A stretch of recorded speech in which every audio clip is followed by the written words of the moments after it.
agenda, and we are moving into general business. Next item on your agenda is on page 2, and there is a resolution. Councilmember Campbell, if you could read that by title for us. Page 2.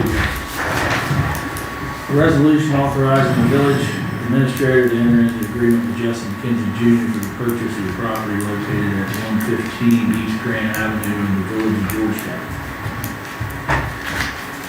All right, thank you. So this is a resolution to purchase the property adjacent to the courthouse that is part of the grant that we were awarded. And I would entertain a motion or discussion too as well. Any questions? I'll make a motion to approve the resolution. All right, Councilmember Bakke has properly made the motion. Is there a second? I'll second that. Seconded by Councilmember Mays. Tara? Councilmember Campbell, Yes. Councilmember Ring, Yes. Councilmember Mays, Yes. Councilmember Barnhart, Yes. Councilmember Bakke, Yes. Councilmember Hanselman. Yes.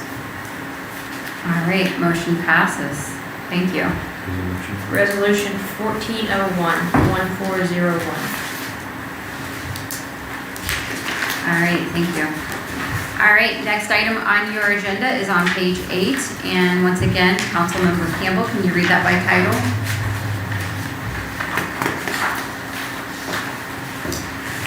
Resolution authorizing the village administrator to enter into a master services agreement for the participation in the safety and training programs with American Municipal Power Incorporated. Fantastic, thank you. Travis?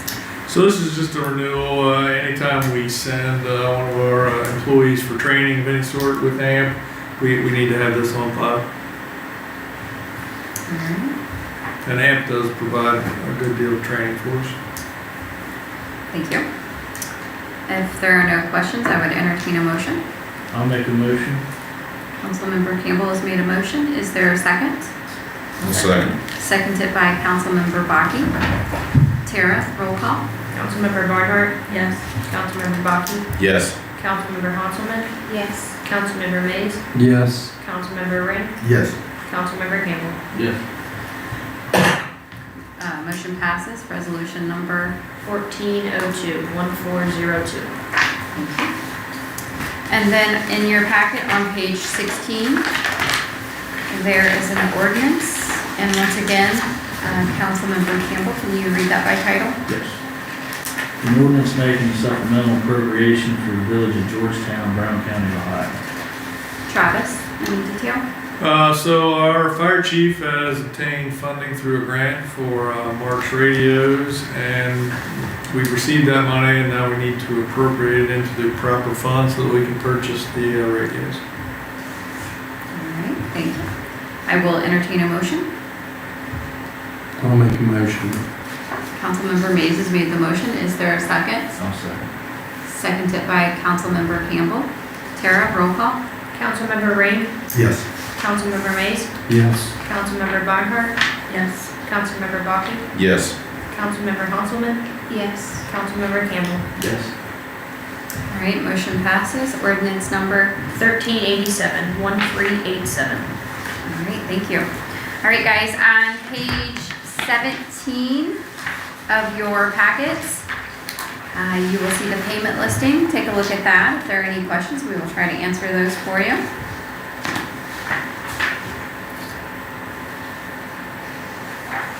And while you're looking at that, on page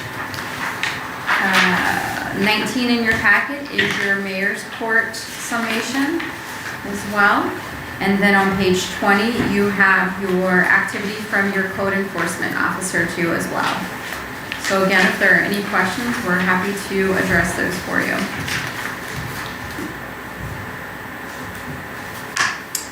All right, next item is roundtable, and I'm gonna start to my right with Councilmember Mays. Mike, what do you have for the group tonight? Well, the only thing I wanted to check back in on with the council members was the Facebook Live. I'd like for us to, we spoke about that once before, and I'd like to see about us bringing that back. What are your guys' thoughts on would you do that in conjunction with YouTube as well? We Doesn't really could, matter, if yeah. that's possible, but I know that there's a lot of people in the community that really like the Facebook Live. What's the thoughts here? So is it just that they don't use YouTube, or? I guess. Well, you could comment also, where like now you couldn't even say nothing, you can't be a part of it. I think that,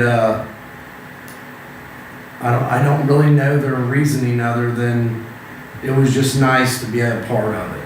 And I think when you're interacting on that, it makes you feel like you're more of a part, as opposed to coming up here and making a comment.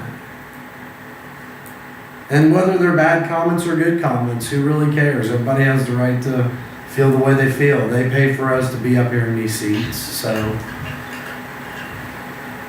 And trust me, I've took no action on there myself, so. But I do think that, you know, I believe we have the capability. We have the capability, yes. I think just from when I was around on it, I think the consensus of the group at the time was that it created a lot of negativity on Facebook. Good, better, and different. I believe that was the consensus why we kind of went away from streaming. Joe, what do some of your other communities do? Do you see a lot of communities that still use Facebook? I don't have any right now that do, other than Georgetown did. Yeah, so I don't have any others. Do they do in Bethel? Bethel does stream to Facebook, but we didn't entertain comments from virtual during a meeting. One of the things that happened, and maybe this could be addressed, is when you all were doing the Facebook Live, it kind of became like residents were commenting outside the room, and then they were trying to address them in the room. Yeah, I remember because that. people would see them, and there was no way to cross-examine those individuals, or like you could here. So I know that was one of the things that was kind of an impetus for council to decide to do it the way they do it now. There's no way to fact check, verify, question, and it often was affecting what was going on in the room. I think, to Mike's point, it's nice that residents can give their input. It's just, it shouldn't affect the meeting as it's going unless they're physically present. And I don't know necessarily that we even have to respond to anything. You know, I mean, I think it's kind of like when somebody is running their mouth, you just kind of whatever and go away and let them do their thing, but at least you're giving them the right. And there's going to be people that do come up with good ideas, and when you weed it all out, then you lose those possibilities, if that makes sense. So then is somebody just watching it all the time, the comments, and if you're gonna respond to them, who's responding? I don't even know that you would respond to any of it. I'd just let them make their comments, and it's just, The village never responded before, and Yeah. it's not a good practice. for I think us to Art tried to kind of sideline it on the side, and I don't necessarily know that that was necessary. I think that brought more controversy to the meeting than if you'd have just accepted what was said and went on. Whatever. Would you have to acknowledge what was commented, like, for them to have a say, like, if somebody's on there typing and like they're having a comment, but then if we don't address it, like, I don't think it's gonna do anything for them to make a comment. Well, I think that those would get addressed through your once a month meeting like this, where, you know, yeah, you would obviously, as some member would take it up upon themselves or to write that down, what those were, and if there was something of significance, if it was just belligerence, then whatever, but if there was something that was worthwhile mentioning, then bring it back at the next meeting.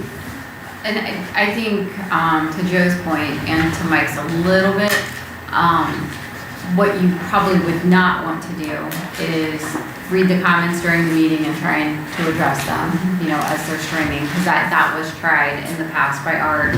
I don't think that worked out very well. I don't think the village would take a presence on making, from the village page, making any comments back. I mean, I don't see that in any way positive, you know, regardless. And then to Mike's point, maybe Travis could peruse the comments just as a courtesy, and maybe if there's one where somebody doesn't know, you know, a date of something, or the date of the next meeting, or a date of a committee or something, maybe that can be mentioned. But I don't think you'd want to make a habit of any type of cadence or anything where we are formally responding to comments, because that's another problem that can unfold and get a little ugly. It would make your meetings forever long, Yeah, that too. comment. Absolutely. In my previous position, you know, every little town has their own little group of people that have their own little Facebook comment thing, and there was one, and I fell into the trap of responding, and one time only, and you know. Yeah, I mean, sometimes you know, you might see me on Facebook a lot. I'll see a comment on a village page like, what time does the event start, or when's the next meeting? And I'm more than happy as Kelly Bullington to respond to that, because I think that's only helping people, right? You're not going, 99% of the time, you're not gonna see me commenting on any of the negativity typically, because that doesn't really go anywhere. Right. And then 100% of the time, you're not going to see the village commenting on any of that negativity. That's not happening. Do we So- even have to have the ability to, I mean, if we're just streaming it on Facebook as another way to watch it, is our ability to just disable the comments to say, this is just another avenue for you to view? Because I mean, we're not, to your point, you're I'm not. not sure how to disable comments on live stream, but I was gonna say, because if somebody comes here for public comment, they get their 5 minutes, we're not gonna address it on there, so, I mean, I don't know why we would, if we wanna, maybe that's the middle of the road, if we can put it on Facebook Live, but while the meeting's going on, commenting is disabled, and that might solve the problem, potentially. But like Mike said, I mean, if there were comments there that a council member wanted to address at the next meeting, that would be appropriate. It could be, what it did allow for, a positive from being on Facebook from previously, is that it did allow people that aren't able to come to provide comments. Again, good, bad, or indifferent, you're gonna get them all. But there is value in it. You just have to be able to Deal with stream the out the nonsense. negativity. And the only thing I can tell you personally, I did not like about it, I can handle the negativity, but what I don't like is it creates a bad cloud for people, and this came up in a couple of situations where somebody's looking to come to town for a business, or somebody's looking to move here, they're gonna jump on Facebook and look at those group pages. That's the only thing that I didn't like about it. It does create a cloud, it can create a cloud of negativity, but I just think you It- gotta be the bigger person and it's look at not those from- silly things and Yeah. address the good things that come on there, because I think that when you do that, you involve your whole community. It makes them embrace what's going on a little bit more. Like I made a comment tonight, we've got a lot of interested people here. You know, it really sucks coming up here and worrying over some of the things that we do vote on and having the lack of support sitting here to be a part of it. What if we share the YouTube link from the village Facebook, like before the meeting starts, and then it's shared and we'll comment from there? yeah, that was something that was discussed previously, but that would be on Travis. I mean, that's another compromise if you didn't want to do it, but again, that's something that has to be done every meeting and put out. And we would have to do that, we would start the stream, and then I would have to go to Facebook and post that. So it Like, might do be- you link it, like, do just the share link to the village page, like, on YouTube where it goes live? And then it would take them to that page and they could click the video? Yeah, right, we could do that, maybe. We try that. I like that idea. I feel like Facebook anymore, whenever it's public comment, on like a community page, you get a lot of, people who aren't in the community that are commenting, negatively, and it gets nasty sometimes, a lot of times. So, What's the consensus? I agree with Miranda And that is, to put the link on our Facebook page for the teaching. That would be mine. that would be your compromise, Mike, are you up for compromising? I think that's, I mean, I don't really know that necessarily I'm die one way or the other for it. I just have heard a lot of people in the community over the last few years, since we did stop doing that would have loved to have seen that stay. And I know that it was a lot of older people that had talked to me about it, that could be a part of it. And I don't necessarily know a lot of these people that said something to me about it have ever commented. They just like, if they wanted to say something, they could. Are you good with the YouTube link being posted right before each meeting I as we think start? that'd be fun. I mean, I guess it would work the same way. I really don't know how that works. They can still comment Right. and watch the videos, just click on the link and watch the video. Thomas, you okay with that? Yeah, I think we can pull that off, Karen and I should be able to handle that. All right, anything else, Mike? All right, Tony. I had a coach from the Georgetown High School tennis team contact me a couple days ago and talking about the tennis courts up there. And he said that the tennis courts are owned by the village and taken care of by the village. And he said that they were in bad, there were a lot of cracks and the posts that hold the flags were leaning in, or not the flags, the net were leaning in, and you could see where they were pulling out of the ground. So I went up and took pictures of Court 1 and Court 2, and it was 30-some pictures. But I went around and took pictures of the cracks, and there was, definitely uneven where somebody could trip and fall playing tennis. And if the village owns them, could we be liable for injury? We, Travis, were you aware that we even owned this? So, yeah, that's something I need to look in, make sure that we're properly covered on our liability insurance. Do we know how long it's been since those have been That is- resurfaced? Oh, I would say it was a big topic about 3 years ago, roughly. Oh, they were resurfaced? I don't know what was, Yeah, it's been a long time. yeah, you might remember. Was it longer than that? Yeah, I'm not even entirely sure that the village owns them. I know the village had a big part of putting them in, but, yeah, you're gonna have to do some digging. Yeah, we need to verify that, because you're looking at about, if they're in decent shape and just need resealed, you're looking at 20,000 apiece. If you have to do more than that, it's probably 35,000 apiece. Located at school. Yeah, I don't think we own the property, but we paid for them to be I in. think that's right. Yeah, so we paid for them to be installed, and then we are definitely on the hook for maintenance of the, yeah, Yeah, we're gonna have to find something in writing yeah. to state that. But Tony's right, there's like a membrane surface, and it's just separating, the blacktop's cracking Yeah. underneath of it. And they've tried to patch it over the years, but, yeah, you may want to find the exact resolution on that one. And those courts get a lot of use. Well, the AD and the coach wanted to come tonight to express their opinion or, their concern about it, but they both had meetings, so. Yeah, and we're more than willing to fix and repair take care of our property, and we're all about that. I think the biggest issue here is, I think it's been an oversight with Travis being new that, oh, by the way, we have these tennis courts out here, I so. didn't know about that. Yeah, He called me and I said, I don't have no idea where to start looking about anything. yeah.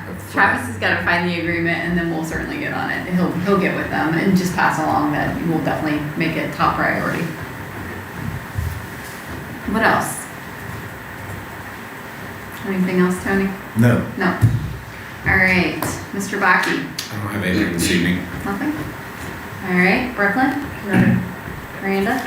I have 2 checks from Georgetown Eagles. Each check is for $2,000, one for the police department and one for the fire department. And they also donated the $2,000 to each police department and fire department in the county. So just a big thank you to the Eagles for their continued support of the village. We are very lucky to have them in our backyard, strong supporters of anything and everything that we do within this village. Very big into supporting our fire department and our police departments. I actually was driving in town today and came upon, if you guys know, the speed signs, the infamous speed signs that tell you how fast you were going. I was only a couple miles over, just want you guys to know that. But I was reminded that they help fund those signs in the village too. So it's, every time you look around, there's something there that they're doing for us. So we certainly appreciate them, and thank you for bringing those checks, and certainly pass along our thanks. Anything else, Miranda? All right, Kelly, I have nothing. nothing? Joey, I see I do. made it. I was gonna say, what do you have for the group tonight? Thank you, Mayor. I apologize for being late. I thought they were all at 7. So as a reminder, for everybody in the room, I had, and you guys aren't the only one. We all reminded each other today of the new start time. Last meeting, we made a motion that to break down on the confusion for everyone involved, we were gonna take all meetings to a start time of 6 p.m. So Could have been here. you could have been here, you could have been here, so, no, but just as a reminder to everyone and everybody listening at home, we did go to all meetings starting at 6 p.m. So, I agree. floor is yours. Okay, thank you. So I brought year-end reports for you all. If you have, need some bathroom time or something, you want to read, feel free. But I do have reports for you guys, and even though we're one department, how we do our reporting, most of it's off ESO, which is our recording software, so they have to report separately. So there's one for fire and one for EMS. I broke it down, tried to think of everything, any questions you guys might have, and it literally tells you what township we were in, how many times we were there, all kinds of good stuff. But there are 2 packets in here for each of you. It lists all the calls, where we went to, where we transported to, what they were for, and all kinds of stuff. There's obviously no HIPAA stuff in here, so we're good with that. But I'll just read the letter Kelly's on gonna pass top. some packets down. Yeah. Let me read this first. Okay, sorry.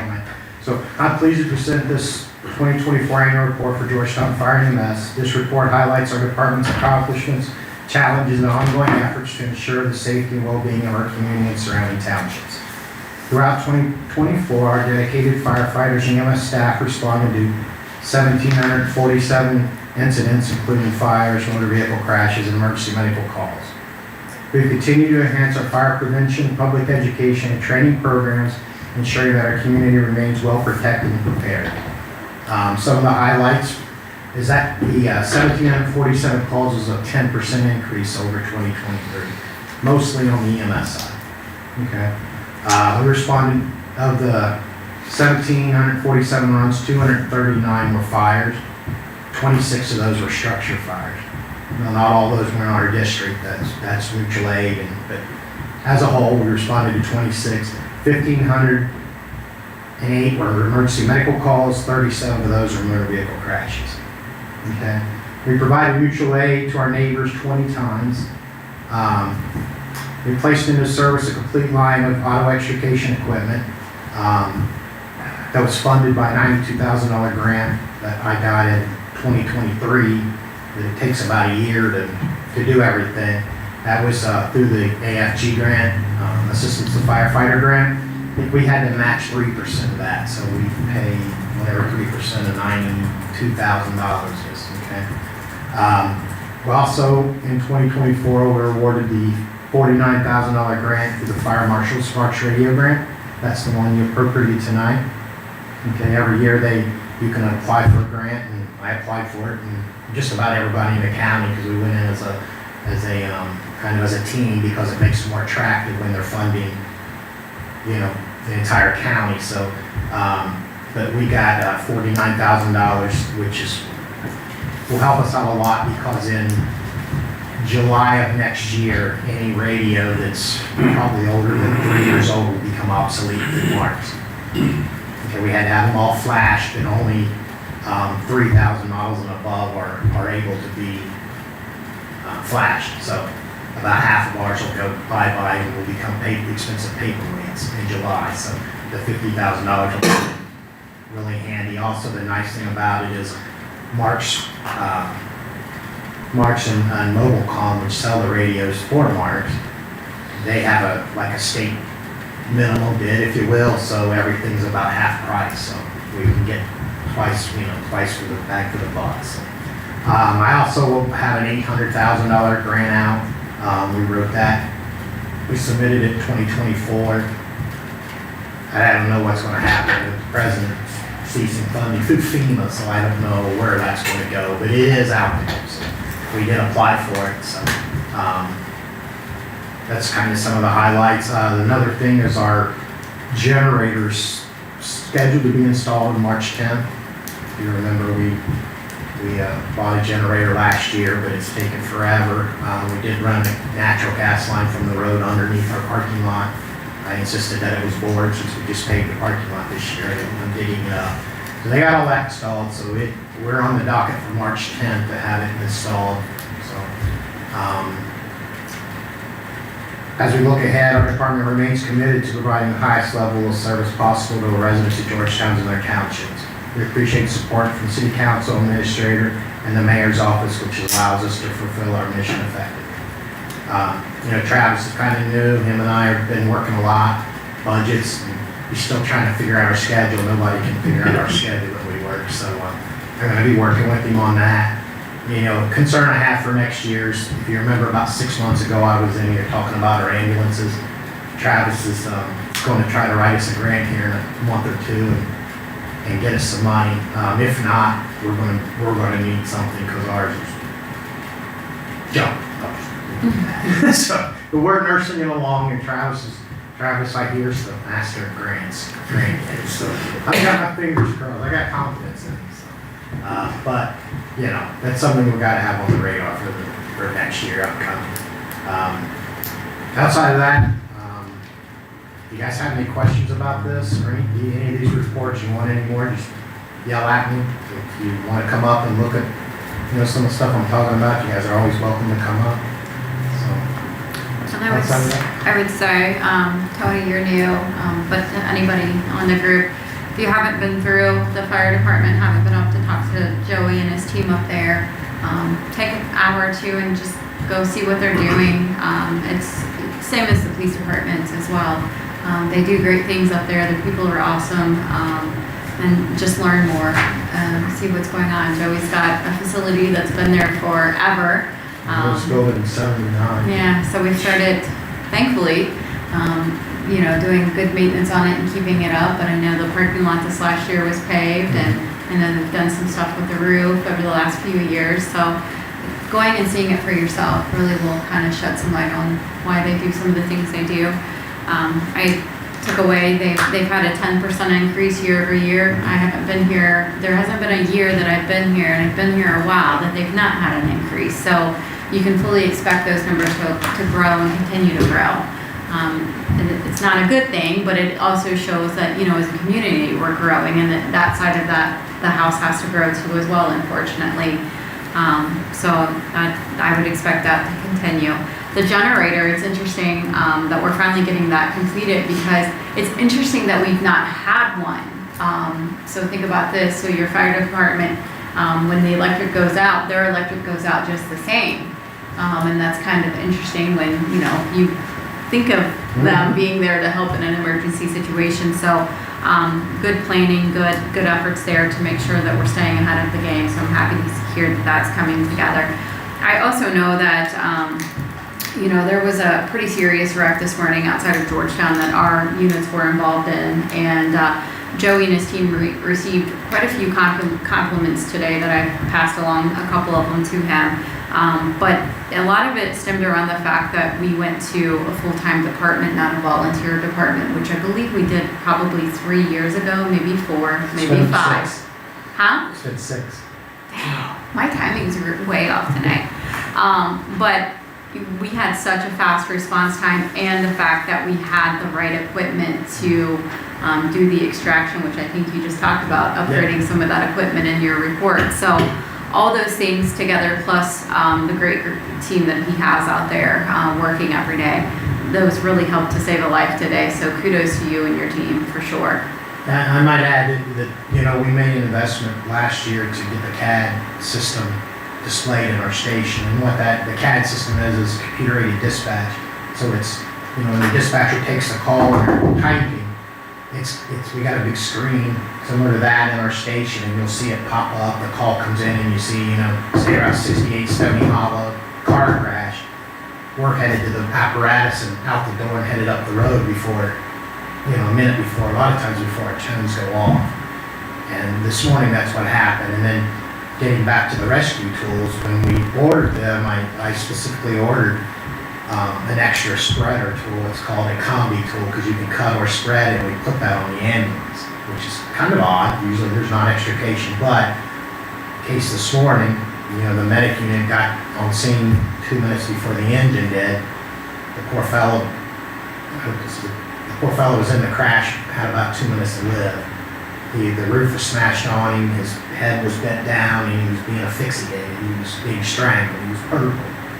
And they grabbed the combi tool off the ambulance and went to work and popped the door and was able to get him out and get him to the hospital. But, you know, had we still been a volunteer department, the gentleman wouldn't be here today because they were able to get out the door, you know, in under a minute from the time of call to get there today, thankfully. So, but it's, you know, there's tons of cases that I can bring down here where since we've gone fully staffed, it has saved people's life and property and everything else. But this morning was kind of a reminder, and you know, that we've used the combi tool to pop a few doors on homes, and we get there in the middle of the night, the doors are locked, and there's an elderly person in there laying in the bathroom, and we'll just stick it in and pop the door. But today was the first time that we've actually got a return on our investment, I guess I should say. But it came in handy today, and kudos to the guys this morning. So, Thank you. Thanks, Kelly, for the kind words. And, yeah, you guys are welcome anytime to come up and take a look around.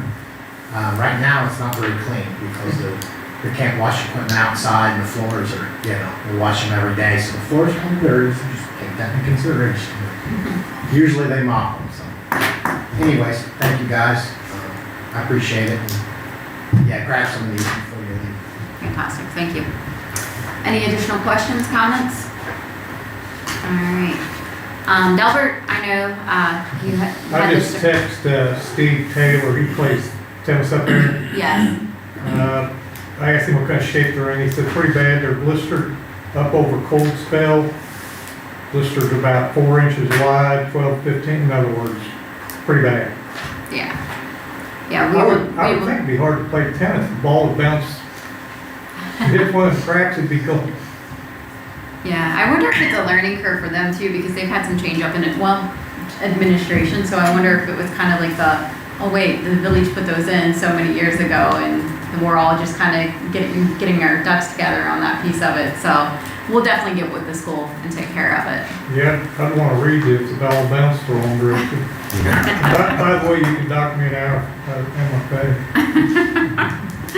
Delbert, it's always a pleasure. Any additional comments for I know you didn't get your 5 minutes, but. Where is the microphone? It, That's yeah, it? that it automatically, as you're speaking, you're on camera. Right? I forgot to bring my horn. You're on the camera right here. You're on the camera right now, so. Is that Rick's horn? Is that Carter or Earl? All right. Oh. Anything additional? Earl Carter?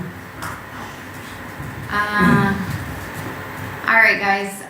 So moving along, did I miss Travis? Anything? Just a couple of things from the last meeting. There were questions about some of the payments, so I did want to follow back on that. The TNR Electric, that $15,000 from the last time, that was actually just 2 transformers. And then we had a $60,000 one tonight's for TNR Electric. That was one pad mount transformer. Those have been ordered in August of 2023, and it just started coming in.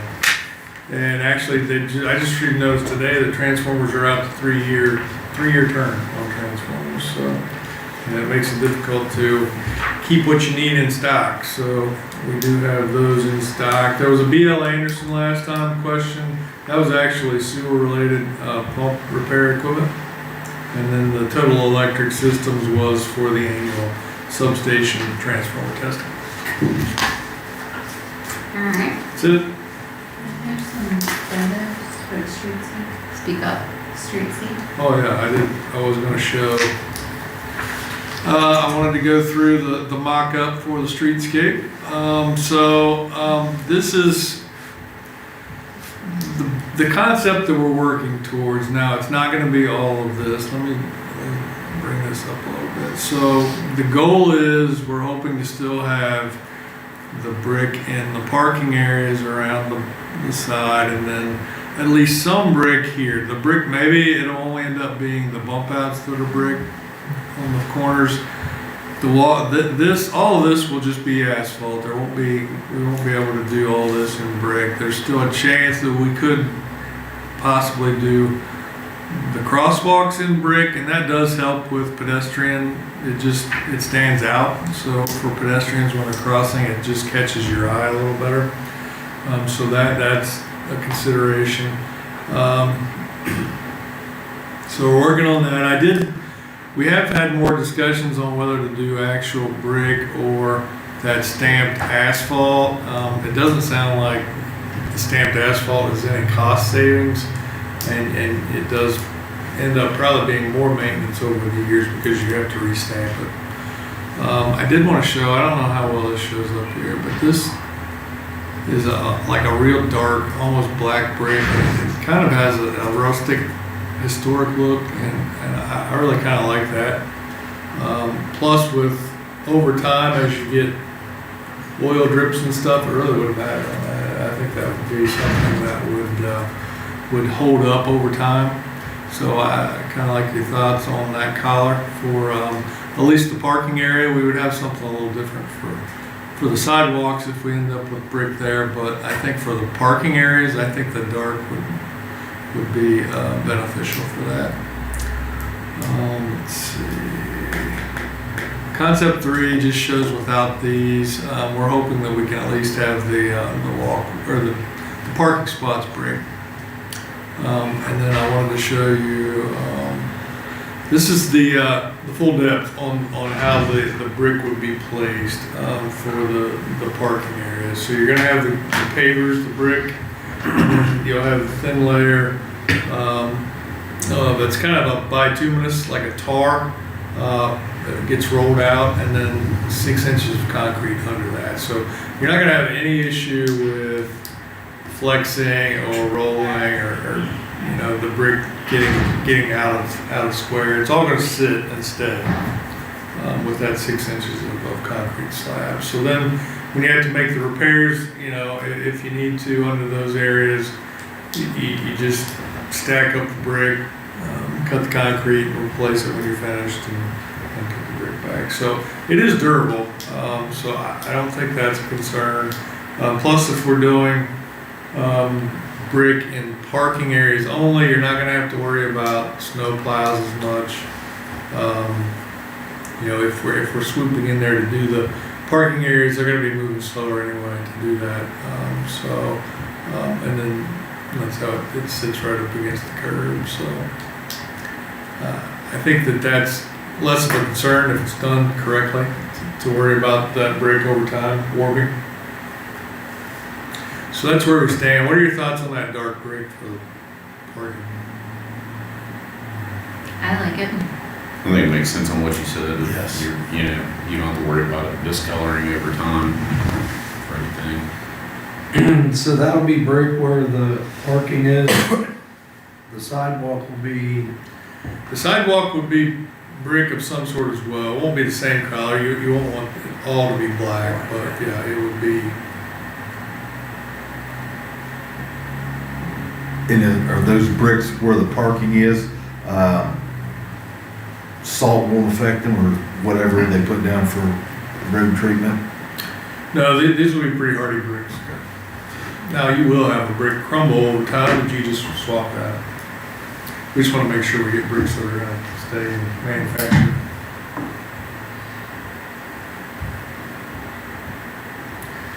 So that's where we stand. We're still working on budgeting, so over the next month, we will have, once we get the estimate, we won't know until we go out to bid.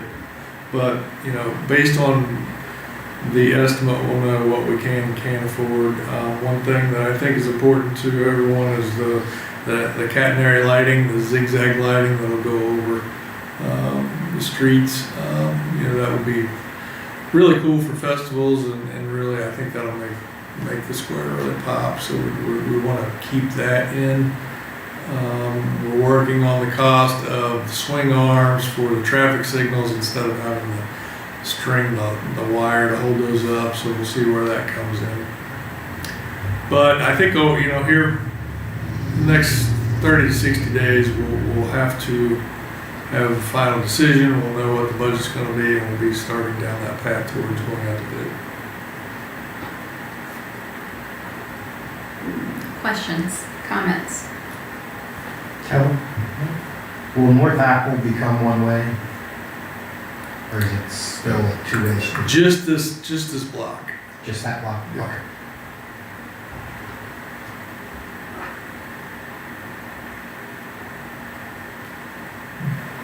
All right. And then the goal is to not do anything on the courthouse side of the sidewalks, because those are fairly new. The only change would be if elevations require that, because we're switching, we're trying to get everything on the proper elevation. And then we've had some discussions about losing these spots. So the current ODOT manual requires these loadout zones next to handicap, and you can only be so close to a crosswalk. Now, at the end of the day, when this project finishes, those will probably end up being parking spots. But for the drawings and for the process, we have to document those as loading and unloading zones. Makes sense. All right, any additional comments? Thank you, Travis. I like where that's going. Anything additional for the group? Thanks for reminding me to do that. Joe, anything for the group tonight? Not tonight. All right, I believe I got everyone. So, next meeting on your agenda will be on January 20, that's wrong. February, is that February 27th? Yeah, my apologies. No, you're fine. So, make a note there. February 27th is the next meeting on the agenda, and again, all meetings now start at 6 p.m. So I will be at the Ohio City Managers Association, so you will have to Tara present. will be handling the stream that. Okay, perfect. All right, is there anything additional that needs to come before council tonight? If not, I will entertain a motion to adjourn. Make a motion